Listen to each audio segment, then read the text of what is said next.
5 ans de prison, dont 37 mois assortis de sursis et une mise à l'épreuve avec obligation de soins pendant 3 ans. Tel est le verdict prononcé à l'encontre de cette mère de famille de 43 ans qui, en 2010, avait accouché d'un nourrisson, un bébé qui avait été retrouvé par le compagnon de l'accusé dans le congélateur du pavillon familial, emballé dans un sac plastique. Dans ce procès que certains n'hésitaient pas à qualifier de celui de la maison de l'horreur et qui intervient 9 ans après les faits, la Cour devait se prononcer sur l'intentionnalité et l'aspect matériel de cet infanticide. 2 points qui, aux yeux de l'avocat de l'accusé, ne tenaient pas.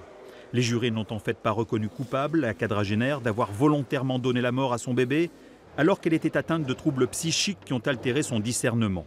Ils ont en revanche reconnu sa culpabilité pour avoir volontairement privé son enfant de soins et d'aliments au point de provoquer sa mort. L'accusé, qui avait déjà purgé une peine de 2 ans de préventive à la suite de sa mise en examen en 2010, est ressorti libre de la cour d'assises de l'Aude.